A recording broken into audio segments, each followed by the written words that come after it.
Well, here we are at lesson number 16, confidence intervals, which means that we're more than halfway through the semester.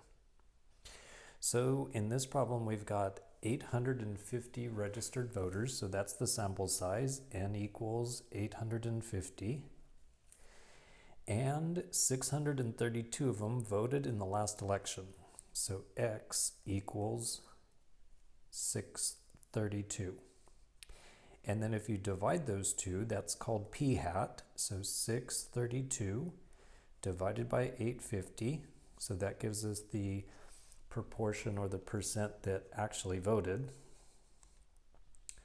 So 632 divided by 850 is, and I'm going to change my calculator to 3 decimals.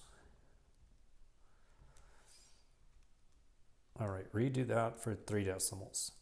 So that is about 74.4%, so 0.744. And like always, I'm going to do the formula one time, and then we're going to use the calculator. So if this is the percent or proportion that voted, what about the people that didn't vote? So that's called Q hat. And then it's going to be 1 minus the 0.744. So 1 minus 0.744. So 0.256. Or in other words, about 25.6% of registered voters didn't actually vote. And then when using the formula, you calculate the error by using the z-score and then the square root of the p hat times the q hat divided by n. So basically this is the estimate of the percentage of people that voted, and then that's not going to be perfect. There will be some error, and this formula will give us the error. So in order to find the z-score, it says to use a 95% level of confidence. So that means that you've got a bell-shaped curve like this, and 95% is in the middle. And then change the percent to decimal form. And then that means that what's left over, which is called alpha, 1 minus 0.95, that equals a 0.05. And then for this 0.05, you have to divide it and put half of it in the right tail and half of it in the left tail. So then you divide by 2, and 0.05 divided by 2 is 0.025. So this part is 0.025, and this part is also 0.025. And then what does z equal? And then it's called z sub alpha over 2 because I did this dividing by 2 right here. So for that, I can use the calculator and say, for distributions, do the inverse of the normal. The area is the 0.025, and that is on the left side. And then find out what z equals. And it equals a negative 1.96. So if instead of using the calculator, you were using the table, then you would look through the table until you find what's close to 0.025. And 0.025 happens to be right here. So if you go to the left, it says it starts with negative 1.9. And if you go to the top, it says that the last decimal place is a 6. So negative 1.96. And then because the graph is symmetric, I don't have to look up the other one. The other one's going to be a positive 1.96. And now we can do this error formula. So the error will equal the 1.96, and you don't have to use the negative one now because we're going to do the positive and the negative in the last step. And then the square root of the p hat, which is the 0.744, times the q hat, which is the 0.256, and then divided by n, which is 850. So then let's see what that equals. 1.96, and then second, the square root, and then parentheses, 0.744, 0.256, and then that gets divided by 850. So that means that the error is a 0.029, or as a percent, that means 2.9%. So finally, to make the interval, you go p is between, and then you just take whatever p hat is, 744, and then on the left side, you subtract the error, so minus a 0.029, and then you take the same 0.744, and plus the error on this side. So that's basically taking care of the negative on one side and the positive on the other side. And then the final answer is 0.744 minus 0.029, and then on the right take 0.744 and plus 0.029. Oops, I forgot to put plus. Plus 0.029. So on the left side, it is a 0.715, and on the right side, it's a 0.773.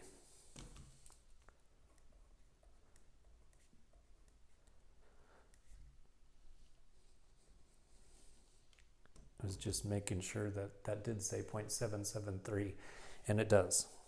Okay, so one time we use all of the lovely math, and then use the calculator.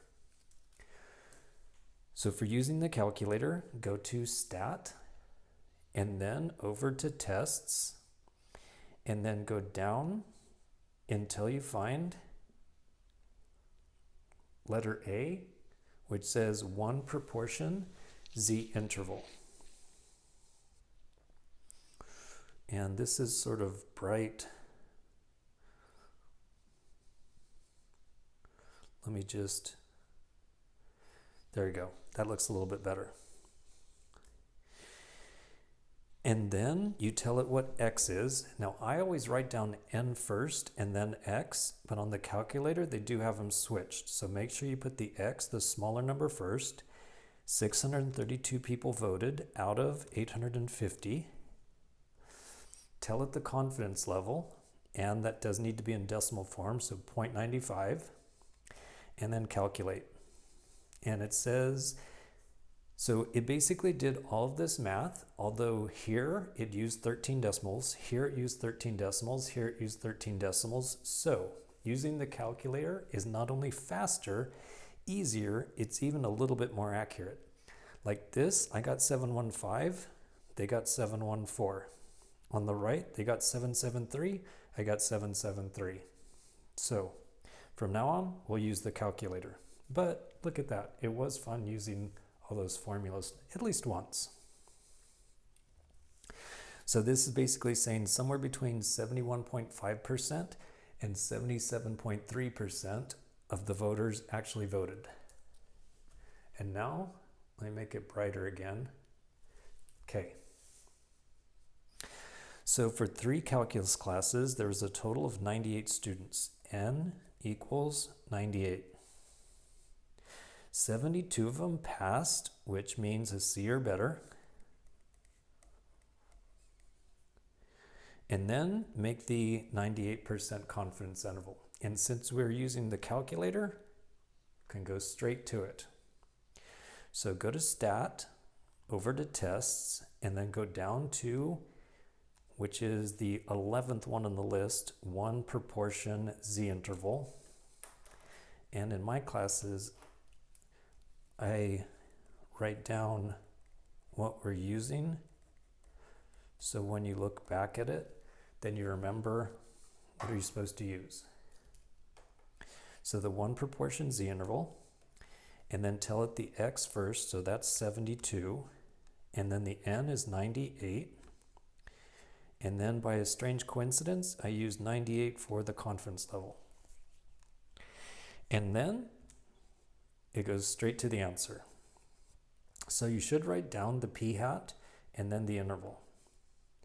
So let me just switch because I'm right-handed.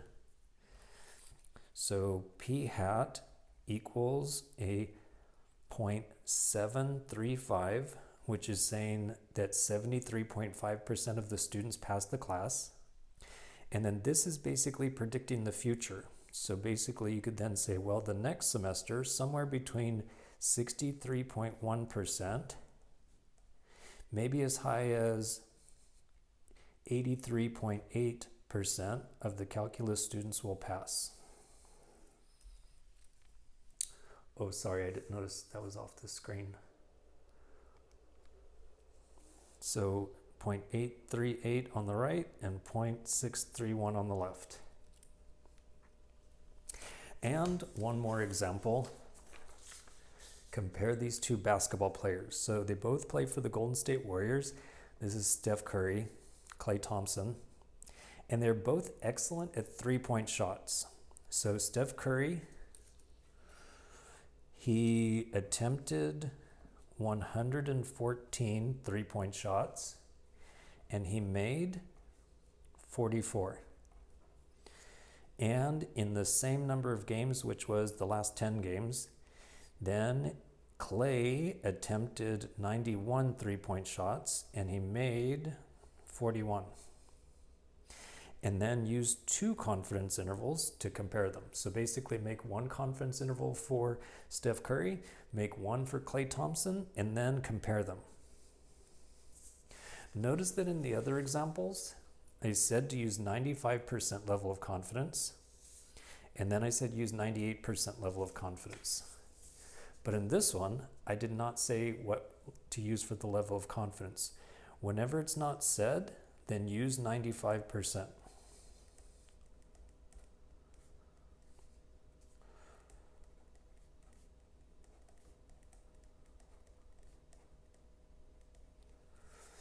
So whenever it's not said, then as a default, use 95% as the level of confidence. All right, first, for Steph Curry. Oops, I got some ink on there. Okay, fixed. So go to Stat, Tests, and then go down to letter A, the 1 prop Z interval. And he made 44 out of 114. And then we're using 95% level of confidence. So this is saying that basically Steph Curry, sorry, my right-handedness again. So p-hat equals 0.386. So he made 38.6% of his three-point attempts. But in general, it's saying that he's going to be between 29.7% and could be as high as 47.5%. All right, that's Steph Curry. Now move over to Klay Thompson. So Stat, Tests, and then go down to the 1 prop Z interval. Just change this to he made 41 out of 91, and again use 95%. So that means that he made 45.1%, and the prediction for him is that it could be anywhere from 0.348 to 0.553. So anywhere from 34.8% to 55.3% of his shots. And now compare them. So the way that I like to compare them is make a little number line. And this is pretty close to 30%. So I'll say right here is 0.30. Then this is going to be 0.40. This is going to be 0.50. And this is going to be 0.60. So for Steph Curry, it could go from 0.297, so that could be just about right here. Maybe as high as 47, so this would be 45, so 47.5 would be approximately right here. And then this is for Curry. And then for Klay Thompson, so that goes from a 348, so this would be 35. 348 is just a little bit to the left, so it could start right here. And then it could be as high as 55, so 0.55 would be right about here. So just a little tiny bit better. And then this would be for Klay Thompson.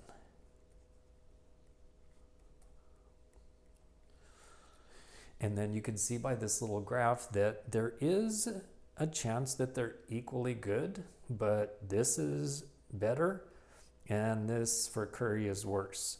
So I would say it looks like Klay Thompson is better.